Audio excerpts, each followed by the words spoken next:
Next up, you had to tell that whole homewrecker story to start this whole thing off. Next up, at UFC Mexico, we have Raul Rosas Jr., and he is taking on Vince Morales. Raul Rosas Jr., 10-1 in his career, 4-1 in his last 5. Taking on Vince Morales, 16-9 in his career, 3-2 in his last 5. He is looking for his first UFC win since 2021. As we all know, Shiwiwi has a very straightforward fight style. He's insanely young. He started his career before he was 18 years old. His parents literally had to sign a permission slip for him to fight in the UFC. Since then, he's grown up a little bit. He's now 20. He comes forward, he'll strike for a little bit, and then he will wrestle. At one point in time, we thought he was an amazing wrestler, an amazing jiu-jitsu practitioner. Our expectations have been leveled a little bit. C-Rod beat him when he gassed big time after a pretty dominant first round, but didn't make it happen after that. In his last fight, we saw, okay, the striking might be there, but he is willing to get some takedowns and just be boring as hell. Ultimately, Raul Rosas Jr. is a good fighter who is improving at a rapid pace. He's 20 years old.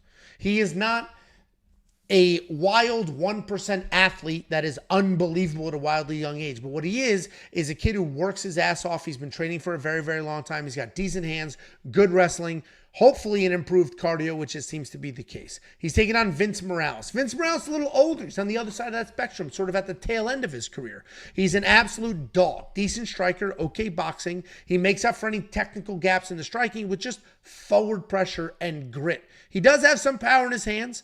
He'll let it go, and then he will fizzle as the fight goes on. He's coming off a loss to another young wrestling prospect in Elijah Smith, where he had some good early forward pressure. He had some really razor-thin close submissions, but ultimately he ended up losing that decision.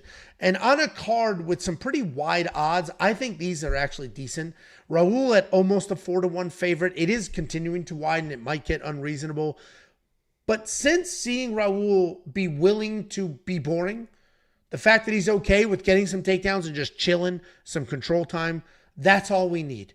The reason Vince had some success against Elijah is because Elijah was trying to take his head off with the strikes and then was shooting crazy takedowns and sort of just making it a wild, fast-paced fight. But if Raul gets a takedown, has that control, chills there, he can have a ton of success. I am going to pick Raul Rosas Jr. to get the win here, but I don't want him to come out crazy because Vince will match that energy, ride it out, and then come back a little harder. What do you think, Jakey boy? Yeah, I was high on Vince Morales in that last fight. I told you guys, I had the second round submission bets. I was like, you guys don't understand. This guy's a dog. He's a grappler. He will throw some wild shit up as far as submission goes, and he nearly had that. I mean, the guy loves the fucking Peruvian necktie. He wants to be that flashy guy. You see on his Instagram and stuff. He's looking for bonuses at this point. He knows he's not going to be a guy that's going to be competing for a title, so he's back in the UFC and he wants to hunt those finishes. Raul Rosas, you wanted to be boring or whatever. I promise you, he's not going to be fucking boring in Mexico City in front of these fans. And I don't even think they need to shoot a takedown. In this fight, I wouldn't shoot a takedown. I would just strike with Vince Morales. Vince Morales isn't a dangerous guy on the feet. He does get hit. He can't get out. He can tough some shit out. But people don't know about Raul Rosas started as a striker. He started his career as a striker, as an amateur. The reason he started wrestling was because he started getting mauled in the wrestling. And then he was like, oh, well, it's a lot easier just to wrestle people. So he turned into this wrestler grappler. Now that he's getting further into his career, he's realizing, oh, I can't just take somebody down every single time and just submit them all the time. So he takes his time more, but he's starting to come back into his own in the striking. And you see he's getting more and more and more comfortable. And what he really does with his striking is he is fucking really fast in and out. He's getting even sharper with the hooks instead of wide. Everything is really getting nice and tight. And honestly, I think he comes in,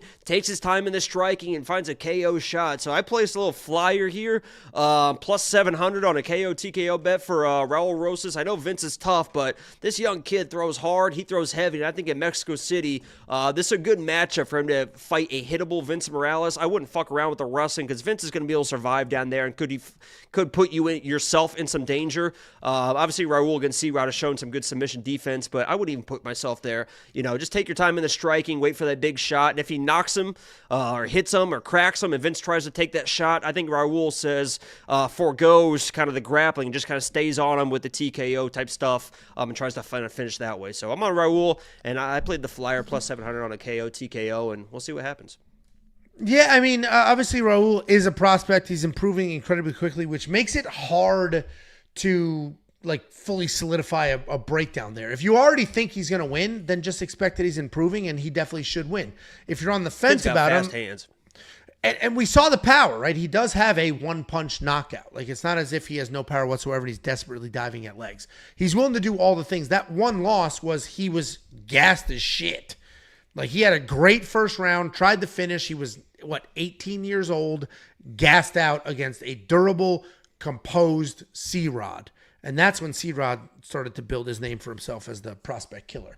Raul should win this fight. Jakey Boy and I are on the same side. $9,200 in DraftKings Fantasy might seem high, but Raul has proven to either A, be able to finish fights, or B, be able to control some fights, get some takedowns, score some points, make some stuff happen.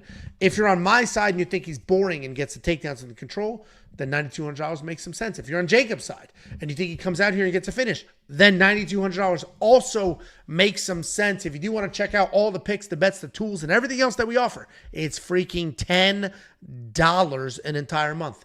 WeWantPicks.com. Click become a member at the top. You'll have everything that you could ever want or need clean through UFC 314. We do have a super chat. $2 from Rodriguez. He says, shut the fuck up. Shut the fuck up. Shut the fuck up.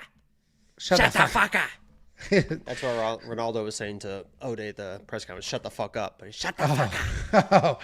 $2 from Rodriguez. Thank you so much. What's his name's nickname? What's Boras's nickname? I didn't look it up while I pissed. Oh. Okay.